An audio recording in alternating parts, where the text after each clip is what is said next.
So hello everyone, very warm welcome to our YouTube channel. My name is Shiva and we are discussing today frog general character जो कि आपकी class 11th का chapter 7 का topic रहने वाला है। ये जो टॉपिक है इस टॉपिक से हर साल नीट में भी अच्छे क्वेश्चन पुटअप किए जाते हैं क्लास 11th के लिए, तो ये आपका इम्पोर्टेंट हो ही जाएगा।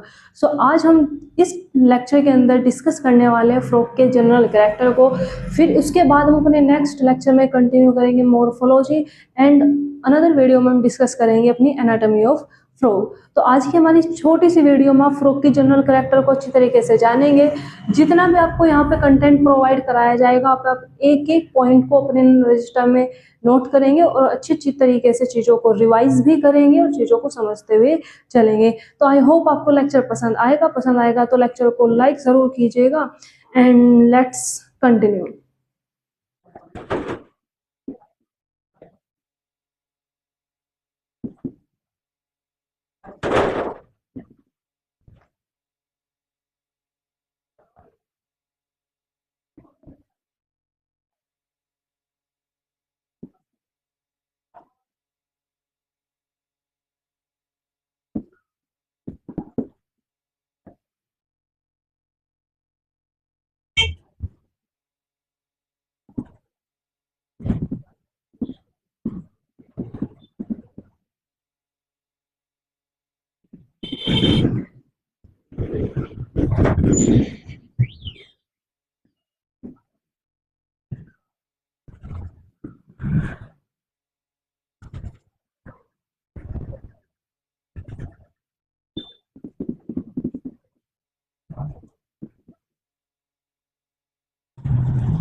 दोस्तों अब हम डिस्कस करेंगे फ्रॉग के जनरल कैरेक्टर को। आई होप आप सभी बहुत ध्यान से और अच्छे से सभी चीज़ों को समझेंगे और जानने की कोशिश करेंगे। एंड स्टार्ट करते हैं अपने टॉपिक, जो कि जैसे कि आप लोगों को पता है हम यहाँ पर फ्रॉग के जनरल कैरेक्टर देखने वाले हैं। जो आपकी क्लास 11th की एनसीईआरटी है उसमें जैसे ही फ्रॉग का टॉपिक स्टार्ट होता है तो सबसे पहले फ्रॉग के कुछ जनरल कैरेक्टर के बारे में बता रखा है फर्स्ट पैरे को मैंने यहाँ पे थोड़ा सा इसको सिंप्लीफाई करके लिखने की कोशिश की है। तो सभी बच्चे ध्यान देंगे फ्रॉग के जनरल कैरेक्टर के बारे में। सबसे पहले हम बात स्टार्ट करते हैं कि जो फ्रॉग है, जैसे कि आप एनिमल किंगडम में पढ़ चुके हो, बायोलॉजिकल क्लासिफिकेशन में भी आपने जाना था कि हमारे अर्थ में जितने भी ऑर्गेनिज्म हैं उन सभी को क्लासीफाई किया हुआ है डिफरेंट ग्रुप में, जिनको हम कैटेगरी या टैक्सॉन बोलते हैं। आप द लिविंग वर्ल्ड में भी इन चीज़ों को पढ़ते हो। तो उसी चैप्टर के अकॉर्डिंग जो हमारी टैक्सोनॉमी है, वो जो हमारी हायरार्की है, उसी के अकॉर्डिंग हमने क्या किया है, फ्रॉग को क्लासीफाई किया है। तो इसका क्लासिफिकेशन कुछ इस तरीके से है कि जो फ्रॉग है, फ्रॉग को हम किंगडम एनिमेलिया में डालते हैं। मतलब कि जो फ्रॉग है वो किंगडम एनिमेलिया का मेंबर है। इसका जो फाइलम है वो कॉर्डेटा है। कॉर्डेटम किन एनिमल्स को बोलते हैं जिनमें आपकी क्या पाई जाती है, रेडिकेटी, इट मीन्स वर्टिब्रल कॉलम पाई जाती है। उन सभी एनिमल्स को हम किस में रखते हैं, फाइलम कॉर्डेटा में। और फ्रॉग की जो क्लास है, क्लास इसकी एम्फीबिया हो जाती है। यहाँ पे इसके हैबिटेट से समझेंगे। देखो हमने क्या बोला है कि जो फ्रॉग है, फ्रॉग का हैबिटेट क्या, हैबिटेट का मतलब क्या होता है कि कोई ऑर्गेनिज्म जहाँ पर रहता है वो उसका हैबिटेट कहलाया जाएगा। इसको हिंदी में हम आवास बोल देते हैं। तो जो फ्रॉग है बच्चों, फ्रॉग हमें फ्रेश वाटर में भी देखने को मिलता है, मतलब कि वाटर में पाया जा रहा है, और ये हमें लैंड पे भी देखने को मिलता है। वे सभी एनिमल जो पानी और ज़मीन दोनों पे रह सकते हैं, उन सभी एनिमल्स को हम क्या बोलते हैं? एम्फीबियंस बोलते हैं। क्यों? क्योंकि उन सभी एनिमल को क्लास एम्फीबिया में इंक्लूड किया गया है।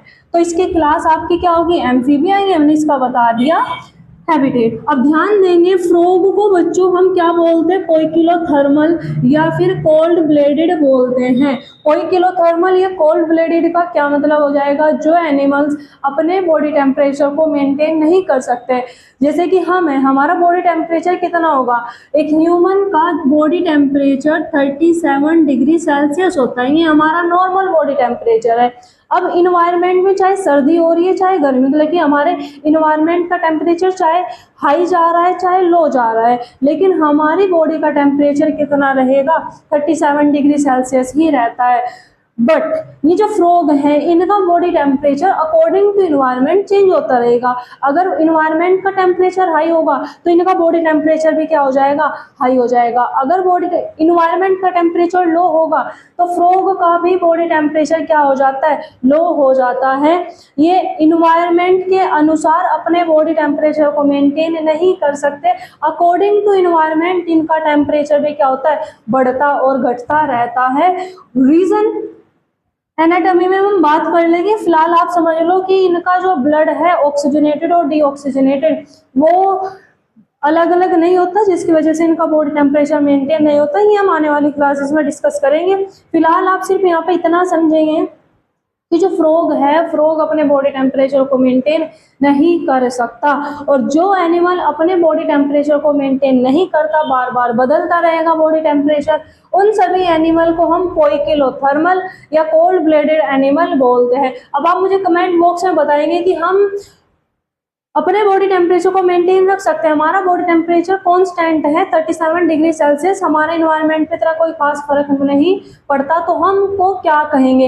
या आप कमेंट बॉक्स में मुझे लिख के बताएंगे। तो हमने बोल दिया फ्रॉग इज ए पोइकिलोथर्मल। पोइकिलोथर्मल का यहाँ पे हमने मीनिंग बता दिया, they can not maintain constant body temperature, ये अपने बॉडी टेम्परेचर को मेंटेन नहीं कर सकते।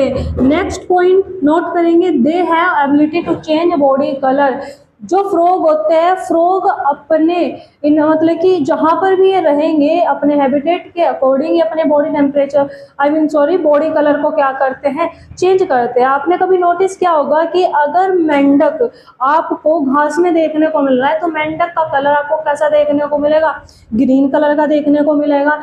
यही अगर मेंढक धरती पर है, जमीन पे है, तो थोड़ा उसी तरीके से ब्राउनिश कलर अपना क्या कर लेता है? अपने बॉडी कलर को चेंज कर लेता है। इट मीन्स हम यहाँ पे बोल सकते हैं कि जो फ्रॉग है, फ्रॉग के पास एक एबिलिटी होती है कि ये अपने बॉडी कलर को क्या कर सकता है? ये अपने बॉडी कलर को चेंज कर सकता है। और ये बॉडी कलर चेंज करने की जो एबिलिटी है, ये बॉडी कलर चेंज करने की जो एबिलिटी है बच्चों, इस एबिलिटी को हम बोलते हैं कैमोफ्लाज। इसको हम क्या बोलते हैं? कैमोफ्लाज बोलते हैं। या हम ये करता क्यों है? ये मिमिक्री करता है, ये करता है मिमिक्री। और मिमिक्री ये करता किस लिए? ताकि अपने आप को क्या कर सके? हाइड कर सके, छिपा सके। किससे? अपने एनिमीज से। मतलब अपने एनिमी से बचने के लिए ये अपने बॉडी कलर को क्या करता है? चेंज करता है। चलिए फिर नेक्स्ट हम बात करेंगे जनरल कैरेक्टर में इस फ्रॉग की बॉडी। तो फ्रॉग की जो बॉडी होती है डिवाइड होती है ट्रंक में और हेड में। हमें फ्रॉग में हेड और ट्रंक ही देखने को मिलता है, इसमें टेल और नेक अब्सेंट होते हैं। ये चीज आप अच्छी तरीके से याद करेंगे। इसकी बॉडी में हमें 1 पेयर ऑफ आईज और लिम्ब 4 लिम्ब हम बोलते हैं हाथ को, जिसमें कितनी डिजिट्स होती है? 4 डिजिट्स होते हैं। डिजिट्स बोलते हैं फिंगर्स को। तो मेंढक के जो हाथ होंगे उसमें हमें 4 उंगलियां देखने को मिलती है। मेंढक में हमें देखने को मिलता है हाइंड लिम्ब बोलते हैं पैरों को, और पैरों में हमें कितनी डिजिट्स देखने को मिलती है? 5 डिजिट्स देखने को मिलती है। इनकी जो डिजिट्स होती है वो कैसी होगी? वेब्ड। फ्रॉग की जो डिजिट्स है वो कैसी होती है? वेब्ड। वेब्ड का क्या मतलब हो जाएगा कि अगर हमने ये यहाँ पर ये मेंढक की हमने क्या बनाई? फिंगर बनाई, लेकिन ये मेंढक की तो लग रही है आपकी, लेकिन चलो कोई नहीं, इसको दोबारा से कोशिश करते हैं बनाने की।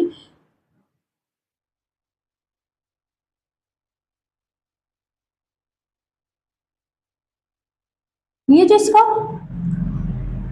पंजा है, इसमें आपको इस तरीके की स्ट्रक्चर देखने को मिलती है। यहाँ पे फिंगर के, यहाँ पे फिंगर पे क्या होती है, यहाँ पे आपको मेम्ब्रेन देखने को मिलती है। यहाँ फिंगर्स के बीच में क्या देखने को मिलेगी, इस तरीके से मेम्ब्रेन देखने को मिलेगी, और इसी मेम्ब्रेन की हेल्प से फ्रॉग क्या कर पाते हैं, स्विमिंग कर पाते हैं। मोस्ट ऑफ जितने भी एक्वेटिक एनिमल्स होते हैं उन सभी के डिजिट्स के बीच में यहाँ पर हमें क्या है, इस तरीके से मेम्ब्रेन देखने को मिलती है, जिसकी हेल्प से जो एनिमल है वो पानी में क्या कर सकता है, स्विमिंग कर सकता है। तो इसी वेब्ड मतलब कि इसी मेम्ब्रेन के प्रूफ को हमने क्या बोल दिया कि यहाँ पे इसकी जो फिंगर है वेब्ड है। वेब्ड का मतलब सारे एक दूसरे से अटैच होते हैं, जिसकी हेल्प से फ्रॉग क्या कर पाता है, पानी के अंदर इजिली स्विमिंग कर पाता है। तो दोस्तों ये है फ्रॉग के जनरल कैरेक्टर। आई होप आप सभी के जनरल कैरेक्टर क्लियर हो चुके होंगे। अगर कहीं पे भी कुछ भी डाउट है तो इसको एक बार वीडियो को रिवाइज कर लेंगे, इसको दोबारा से देख लेंगे, और जितना भी यहाँ पे आपको नोट डाउन किया कराया गया है इस सभी को आप अच्छे तरीके से नोट करेंगे। सो मिलते हैं नेक्स्ट फ्रॉग की मॉर्फोलॉजी में। Thank you so much for watching. अगर वीडियो अच्छे लगे तो लाइक एंड कमेंट करके ज़रूर बताइएगा। Thank you so much.